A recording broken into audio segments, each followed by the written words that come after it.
urakaza neza kuri pedevade aho bigira ikoranabuhanga cyane cyane kuri phone na za computer. Kanda subscribe tujye tubana buri munsi, ntiwibagiwe gusiga igitekerezo cyawe muri comments. Umuntu utarakanda subscribe yaraundi pe. Ibihe byiza kuri wowe wakanze subscribe kuri PD Media. Amahoro y'Imana akomeze kubana nawe. Uyu munsi nje kubigisha uburyo ki wakorera amafaranga hano kuri YouTube. Uramutse ubaye warakanze subscribe kuri PD Media ariko ukabukoresha YouTube mu buryo butakwinjiriza, ukabukoresha YouTube utayikoreraho amafaranga, byambabaza cyane. Niyo mpamvu nanjye nafashe uyu mwanya kugira ngo nkwigishe uburyo ki bakorera aya mafaranga kuri YouTube, nawe buri kwezi YouTube izajye iguhereza amafaranga. Ushobora kuba ufite akandi kazi ukora ariko YouTube ntiyakubuza nayo gukorera amafaranga yayo. Noneho icyaba kibabaje cyane nuko nta n'akandi kazi waba ufite, ibi ngibi ngiye kukubwira ukaba utabizi cyangwa se ukaba utabasha kubikora ngo nawe ukorere aya mafaranga. Niba ushaka kumenya rero uburyo ki amafaranga ya YouTube akorerwamo, niba ushaka kumenya uburyo ki YouTube irimo irateza imbere abantu, ino video yabigufashamo. Mbere ko dutangira, kanda subscribe nimba utarayikanda, urayikinga ino video, umbwira ikindi kintu nakwigisha muri comment, nze tukirebe muri video ikurikiraho. Ikintu cya mbere rero usabwa kuri YouTube, ikintu cya mbere usabwa kugira ngo utangire gukorera aya mafaranga ya YouTube, urasabwa kuba ufite YouTube channel. YouTube channel ifunguye neza, isetinze neza. Ku batararebye uburyo ki bafungura YouTube channel, urebe kuri ako kantu kajeho hejuru karagufasha, ugende wige uburyo ki bafungura YouTube channel. Gusa kuba tubana kuri YouTube murabizi twize gucreatinga YouTube channel, turayisetinga neza ibisabwa byose. None ngiye kukubwira ibindi bikurikiraho mu rugendo rwa YouTube kuzageza kuri cya gihe cyo kuba wabona ayo mafaranga YouTube ihemba. Niba waramaze gucreatinga YouTube channel rero, ikindi cya kabiri usabwa no kuba ufite content ushyira kuri channel yawe. Abantu benshi mu gutangira YouTube bagira akajagari cyane kuko abataragira umwanzuro wa content agiye gukora, ukabona afite akajagari kenshi kuri channel ye, arakreatinga content yaje agashyiraho indi. Hano nimba uri umu beginner, umu content creator, biragusaba kugira content yawe imwe wihariyeho, noneho ukayikundisha abantu, utitaye ko baguca intege wa mugani, utitaye ko content yawe itarimo irarebwa, uraguma ugapushinga ugashyiramo imbaraga nyinshi. Igihe kiba kizagera content imwe ikavamo ikaboostinga, noneho igatuma abantu basura channel yawe ari benshi, bakaza bakareba n'izindi content wakoze kera za flopinze, nazo zikahita zizamuka zizamuwe n'iyo content imwe yagowinze viral. Nukuvuga ngo rero iyo ugize amahirwe content imwe ikagowinga viral, warashyizeho ibindi content by'akavuyo bivangavanze, iyo umuntu aje kuri channel yawe arareba akabona ko uri umunyakavuyo ufite akajagari muri content zawe, nawe yaguha subscribe akareba gusa akigendera. Ibyo nibyo bivanga aba content creator bo mu Rwanda akenshi. N'urugero, niba hari umuntu ukurikirana ukunda cyane, jya kuri channel y'ureba, urasanga ibintu wamukundiye nibyo n'ubundi apostinga byonyine. Cyangwa se urugero nanjye, nujya kuri channel yanjye ukareba, urasanga ari content zo kwigisha zonyine ziriho, nta kindi kintu wabonaho kitari izo content. Abantu rero ikintu kibagora ni ugucuzinga content wakora. Nzabakorera video ikwereka content wakora n'uburyo kizigiye zirutana. No kuvuga ngo nka content yo kwigisha nago ihembwa amafaranga angana na content y'indirimbo cyangwa se content y'ubunyamakuru, zigiye zirutanwa uko zigenda zihemba. Video izakurikiraho nzabereka uburyo ki inch cyangwa se content zigiye zirutanwa mu kwinjiza amafaranga kuri YouTube. None iyo umaze guhitamo content yawe, urayikora ukayikundisha abantu, none bagakukorera subscribe. Bamara kugukorera subscribe, YouTube ikibigusaba cyo ni kimwe, ibigusaba kugira 1000 cy'aba subscribe kuri YouTube channel yawe. Kuri YouTube channel yawe ukimara kuzuza aba subscribe 1000, YouTube ihita iguhereza congratulation kuri email yawe wafunguriyeho YouTube channel, ikakubwira ati congratulation, wujuje umubare w'abasubscribe tuba dukeneye, ubwo ugiye mu mubare w'abanyamuryango. Ukimara kuzuza abo subscribe 1000 rero nibwo urugendo ruba rutangiye. Ushobora kuba uri gukurikira iyi video ufite abo subscribe 1000 ariko utaratangira guhembwa. Biba bigusaba iki rero? YouTube ibisigaje kugukoresha ikindi kizami kimwe. Icyo kizami nicyo kugira ngo making sure ko umuntu igiye kugira umukozi wayo afite muri gahunda abishaka cyangwa se abikunze. Ni ikizami kiba kigoye gikomeye cyane cyo gushaka watch time amasaha 4000. Ayo masaha 4000 ni urugero ngiye gutanga. Niba kuri channel yawe uploadinga ikiganiro kimara isaha, biba bigusaba kugira ngo icyo kiganiro kirebwe n'abantu 4000 bakirebe kuva ku isegonda rya mbere bageze ku isegonda rya nyuma, niyo amasaha 4000. Nimba rero uploadingaho utuntu tugufi nk'utu twanjye tumara iminota 10, 15, 20, urumva kugira ngo uzuze amasaha 4000 bizagusaba gukora cyane ushyizemo imbaraga. Rero niba wari waratangiye gucika intege, tangira ukore cyane ushyiremo imbaraga paka wujuje ayo masaha 4000. Ayo masaha 4000 abarwa gute rero? Nimba umuntu aje kuri video yanjye agafungura akarebaho iminota 2, n'undi akaza agafungura akarebaho 3, n'undi akaza agafungura akarebaho 5, iyo minota mwagiye mureba niyo bateranya paka tugeze kuri ya masaha 4000. Ubwo urumva ukora gakeya rero kujya uzuza ayo masaha 4000 bizakugora, kubera ko iyo umwaka urangiye utaruzuza ayo masaha 4000 bahita nabyita kubikansoringa cyangwa se bakahita wongera ugatangira kuri 0. Noneho ugahita utangirira kuri 0 ukongera muri uwo mwaka ugashaka ayo masaha 4000. Ariko hari ubundi buryo bwa kabiri bwo gupostinga short video. Tuno dushoti tumara umunota umwe. Tura dushoti kubera turebwa cyane. Ni urugero ni nka video zo kuri TikTok nazo zibara amashoti. Kubera zirebwa cyane rero biba bigusaba kuba gupostinga short ikarebwa na miliyoni y'abantu. Apana short imwe. Short zose ugenda uploading.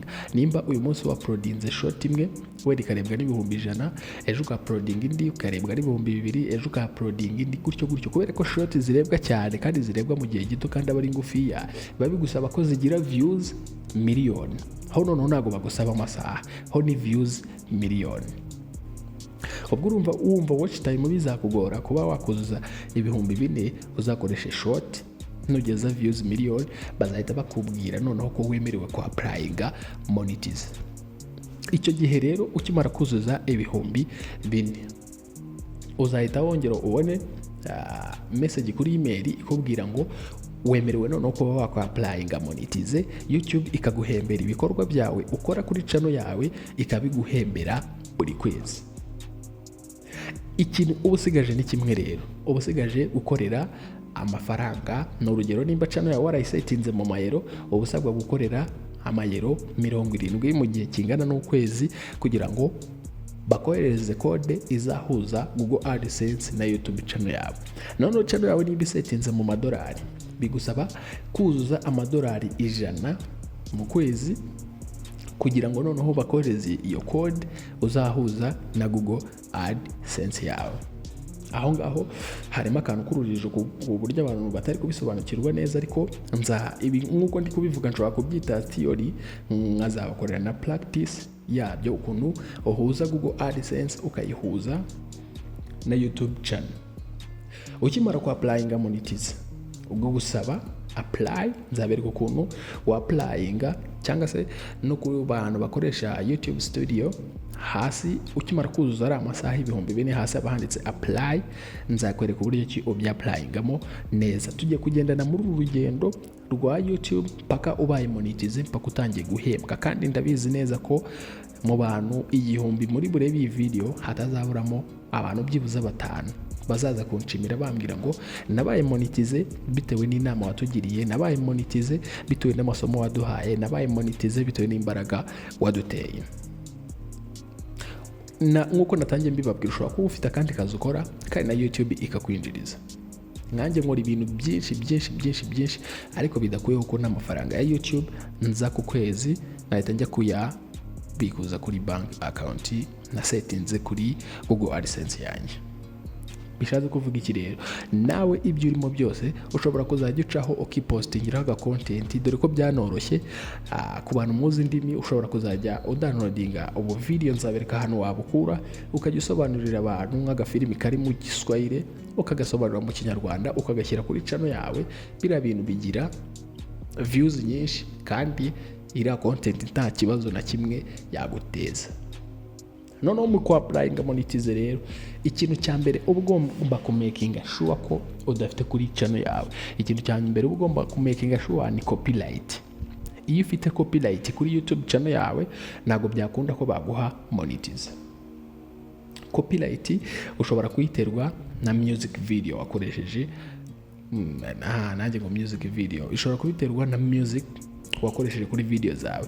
N'urugero nk'iyi video yanjye urimo urumva aka music kari muri background inyuma, ushobora kuba warakoreshejeho music ifiteho copyright, cyangwa se akaba ari indirimbo y'undi muhanzi uploadinze kuri YouTube. Ukimara kuyikoresha kuri video yawe bahita bakurega copyright kuri iyo ndirimbo wakoresheje. Niba ushaka kujya ukoresha indirimbo zidafite copyright, ujye kuri YouTube usearching izo bita user audio library. Kuri YouTube hano hariho imiziki ya audio ushobora gukoresha kuri video yawe idafite copyright kuri user video library, user audio library. Iyo niyo miziki yonyine itaguteza copyright. Naho indi miziki udownloadinga kuri YouTube y'abahanzi n'ibindi, ibyo bishobora kugutera copyright kuko ntabwo ari ibihangano byawe bwite. Cyangwa se kugira ngo utazahura n'ikibazo cya copyright ukicurira akabiti kawe nk'uko aka kanjye uwo bita Emablis nawe wigisha n'ibi byanjye yakankoreye muri FL Studio, akakama nk'impano, akambwira ati aka ka beat uzajya ugakoresha kuri video zawe wigisha, akama kadafite copyright. No kuvuga ngo rero nawe ushobora kwicurira beat cyangwa se ugakoresha iyo muziki iri kuri YouTube kuri audio library, akaba ari uzayikoresha kuri channel yawe kugira ngo batakurega copyright. Ariko nanone copyright ishobora kuba warayitewe na video washyize kuri YouTube itari yawe. N'urugero ukabona nk'iyi video yanjye ukumva urayikunze ukayidownloadinga ukayitwishyira kuri channel yawe. Ukimara kuyishyiraho YouTube itigutera strike ikubwira ko iyo video hari umuntu wayishishuyeho atari content yawe. Kubera ko YouTube no content iba yarayinyishyuriye, ubwo ugiye gukora icyitwa nk'ubujura kugira ngo nawe ugende ubishyuze bwa kabiri kuri iyo content bamaze kwishyura. Nimara kuyishyira kuri YouTube, iyi content ntabwo aba akiri yanjye, YouTube iba yayiguze ikayamamarizaho n'ibindi. Ubwo nawe ushatse kuyishyira kuri channel yawe ngo nawe bayikwishyure, urumva ko ushaka kuyigurisha YouTube inshuro ebyiri. YouTube cyita ikora rero itigutera strike. Urumva ko strike ziri mu moko abiri, hariyo watewe n'imiziki wakoresheje y'abandi iri kuri video zawe. Video ishobora kuba ari yawe ariko mwakoreshaho umuziki itari wanjye, bakanera strike ya copyright kuri uwo muziki. Cyangwa se video ikaba ari yanjye ikaba atari yanjye nayo downloadinze ahandi, naho bakanera strike. Ahangaha ntabwo byakunda ko waka-applyinga monetize ufiteho izo copyright. Biba bigusaba kuba uri umwere, nta kibazo na kimwe YouTube ikurega. Ikindi cya kabiri, biba bigusaba ko channel yawe nta strike n'imwe iriho. Strike cya kintu cy'umutuku cyaje ko kuri channel yawe bakakubwira ngo baguteye strike ni kuko ari community guidelines za YouTube utubahirije. Mbere yuko uapplyinga monetize rero, nimba ufite strike ubanze uapplyinge strike bayikureho. Batarakuraho strike ntago baguhereza monetize. Icyo kintu nacyo ukimenye. Nimba uri mu rugendo rwo kuba wakorera ayo mafaranga ya YouTube, izo strike uzirinde, neza ufite uapplyinge bazigukurireho kuko nta strike badakuraho. Ubundi bagutera strike ya mbere yo kukuwarninga, strike ya kabiri yo kukuburira, strike ya gatatu channel yawe bakahita bayisiba. Iyo baguteye strike ya mbere rero urapplyinga, bakakubaza ibibazo ukabisubiza, bakaguhereza ibyo wiga ukabyiga, wamara kubyiga ukapplyinga uvuga ko wamaze kubyiga utazongera gukora ayo makosa, strike bakayikuraho. Bagutera strike ya kabiri nayo baguhereza igihe runaka kingana, sinibuka neza nzabarebera, noneho nayo ukapplyinga strike ikavaho. Strike ya gatatu rero yo iza ari rurangiza, channel bahita bayisiba, bakayisibana na ya email wayifunguyeho, byose bikagenda. Ubwo rero mbere kugira ngo applying monetize ubanze urebe ko nta copyright ufiteho. Ikindi rero kizaguhereza kuba YouTube yawe yaba n'urugero yarebwa n'abantu babona ko ifite gahunda ko video uploadingaho video ziri muri high quality. Nuzigere uploadinga video iri muri low quality, jya uploadinga byibuza video z'igihumbi 800 kuzamura kugeza kuri 4K 5K n'andi make yo hejuru, ariko video noya uzashyira kuri channel yawe resolution yayo quality izajye yaba ari 1800, aba ariyo resolution yanyu muri HD nyine. Izindi uzamuka ugere no mu 2K 4K mama video yake cyane, ariko quality yo hasi uzajya uploadinga 1800. Ikindi cya kabiri rero uzibande ku cyo bita title na thumbnail. Title ni amagambo wandika kuri video kimara ko uploading. Buri yari amagambo ni yatuma umuntu akanda kuri video. Uploadinze nugire ijambo na rimwe wandikaho, hari igihe umuntu ashobora kuyireba akurikiye thumbnail washyizeho. Thumbnail noneho ni kaga foto. Ibyo byo narabibigishije ukuntu bagakora n'uburyo bagashyira kuri video.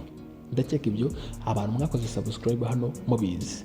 Abatarakoze subscribe wenda nazabasubiriramo kuko mwakoze subscribe cyangwa gacekinga no mu zindi video twakoze biriho, ariko gushyiraho thumbnail nabyo ni ingirakamaro. Karaga foto hari igihe umuntu abatagira adakunda gusoma biriya bintu bya title banditse hasi, ariko yareba agafoto kakahita kamusobanurira ibiri muri video kakamutera n'amatsiko. Ako gafoto kagomba kuba gateye amatsiko ku buryo buri umuntu wese ugaciyeho bimusaba gukandaho, kandi kakaba kadesigninze neza. Ndakeka ku designinga thumbnail narabibigishije, abantu mumurikira rwose icyo kintu mudakize neza. Title na thumbnail nabyo ukabyitaho. Ikindi ukita ku cyo bita description hamwe na tags. Description na tags nabyo twabirebyeho. Description ni bya bintu wandika biri muri video yawe, ukanamentioninga abantu, ukanapiningira abantu ama link n'ibiki. Tags noneho ni abantu mukora ibintu biri related, video zawe ziri related n'abo bantu ukaba tagging. Icyo gihe icyo bizagufasha n'urugero nkanjye ibi byo kwigisha, hari undi dukora ibintu nk'ibi bimwe bita Emablis. Nujya gusacinga Emablis kuko namutaginze bazakwereka video ze n'izanjye zirimo. Nawe n'urugero niba ukora comedy noneho wapaka uploadinga video ukahita wenda tagging aho Nyakso, umuntu uzasacinga Nyakso cyangwa Nsabi kuko wamutaginze bazabona video ze n'izawe zijye munsi. Ubwo urumva ko kukubona nawe bizaba byoroshye kuko witagiza ku bantu mukora ibintu bimwe. Ku cya tag nacyo naragisobanuyeho muri video zabanze, mujye mugenda mu checking ababyibagiwe mugende mwongere mwiyibutse. Tugarutse nyuma ukimara ku applying monetize bahita bagusaba gucreatinga Google AdSense. Google AdSense rero nayo igusaba gukoresha email. Tuzabyiga gucreatinga Google AdSense. Ushobora gukoresha ya email yo kuri YouTube channel cyangwa se ugakoresha indi email. Hari n'igihe channel yawe ushobora gushyiramo Google AdSense y'undi muntu ufite YouTube channel cyangwa se ufite website, kuko na website nayo amafaranga bakwishyura bayacisha kuri Google AdSense. AdSense rero ni ikigo cyo kwamamaza, ubwo ubuhaye uburenganzira icyo kigo cyo kwamamaza ubugihaye uburenganzira kuri channel yawe kugira ngo video uzajya uploadinga bajye bahita bakubitamo amatangazo yo kwamamaza, none amafaranga bazajya babona muri bya bindi bamumarire kuri video zawe muyagabane. Nibwo buryo ki abantu binjizamo amafaranga utagira ni n'ubundi. N'urugero nk'abantu mufite ama website nabo bashyiramo Google AdSense, none website yawe AdSense yajya ishyiraho ama ad yajya yamamariza kuri website yawe, amafaranga cyangwa se bitewe n'ukuntu abantu barebye izo ad, amafaranga binjije nawe bakagira ayo bakugenera kuri Google AdSense yawe. Noneho iyo umaze gucreatinga Google AdSense uhita uyihuza na YouTube channel. Iyo umaze guhuza Google AdSense na YouTube channel biba ahasigaye process yindi yo guhuza Google AdSense na bank account. Uhuza Google AdSense na bank account kuri ino YouTube channel narabyigishije, mugende murebe muri video zabanje cyangwa se urebe kuri ako kantu ko hejuru, uhita ukoraho karakugeza ku buryo ki bahuza Google AdSense na bank account. Iyo uhuje Google AdSense na bank account rero aho ngaho icyo uborohereje ni iki, ni ukugira ngo ya mafaranga noneho baguherezaga yibikaga kuri AdSense bazajya bahita bayatransfera kuri bank account yawe, kugira ngo nawe ubone uko uyabikuza, wayabikuriza kuri mobile money cyangwa se ukajya kuyabikuza kuri bank. Urumva ko ni process zigoye ariko zitagoye cyane ku muntu ufite icyo ashaka, ku muntu ushaka kuba umu content creator w'umunyamwuga. Rero nimba wibazaga uburyo ki bakorera amafaranga kuri YouTube, nizo process bacamo, n'urwo rugendo rwose kugeza ubaye monetize. Urwo rugendo rero ugiye gutangira guhera uyu munsi. Ikibazo cyose uzagenda ugira uzajya uhita umbaza, unyandikire muri comment, nzajya mpita nyikubaza. Ahantu bigorana cyane ni muri cya gihe wasabye ya code ituruka muri Amerika bakayohereza ku iposta y'ahantu utuye, ariko abantu benshi nabonye bayifatira ku iposta yo mu mujyi. Ubwo icyo gihe rero nibwo uba ugeze mu rugendo rwiza rwo kuba wakorera amafaranga. Aho ngaho nuhagera uzashake nimero yanjye umpamagare ngufashe, utazabyuzuza nabi ugasanga urahombye ugiye gutangira bundi bushyashya. Ndizera ko ino video iguhuguye, igusobanuriye urugendo rwo gukorera amafaranga kuri YouTube, uburyo kibigendamo, uburyo kibikorwamo. Nimba ugiye gutangira urwo rugendo rero ndakeka uzanyenera ushake nimero yanjye, ku buryo ki ikibazo uzagira uzanyumbaza, cyangwa se umanuke muri comment umbwire icyo wahuye nacyo nze nyigusobanurire nawe utangire ukorere aya mafaranga. Njye byambabaza kuba warakoze subscribe kuri channel yanjye ariko nta kantu na kamwe ko kuri social media waba winjirizaho, kandi narakweretse ibintu byinshi wakinjirizaho amafaranga. Nizere ko ino video igufashije. Rero muri video igiye gukurikiraho ngiye kukwereka noneho uburyo ki usettinga YouTube channel yawe neza, ukaba wicaye witeguye kuba uzakorera iki ayo mafaranga. YouTube channel yawe ukamenya nimba ari brand YouTube channel cyangwa se nimba ari personal YouTube channel, none ukamenya n'uburyo ki uyisettingamo kugira ngo bazaguhereza amafaranga, kuko YouTube channel zose ntabwo ariko zihembwa. Icyo kintu ukimenye, YouTube channel zose siko zihembwa. Video izakurikira hejuru nzakwereka uburyo ki usettinga channel yawe, ukicara uvuga ati ejo cyangwa ejo bundi nshobora nanjye kuba umunyamuryango wa YouTube, nshobora kujya muri community y'abantu YouTube ihemba, kandi ikindi channel yanjye settinze neza, aya mafaranga igihe runaka nzayakorera. Thank you so much. Nizere ko ino video yagufashije, sharing no ku nshuti zawe zibasha kumenya bino bintu. Njye twabanaga ni njyewe IT Panda, naho YouTube channel ni PD Media.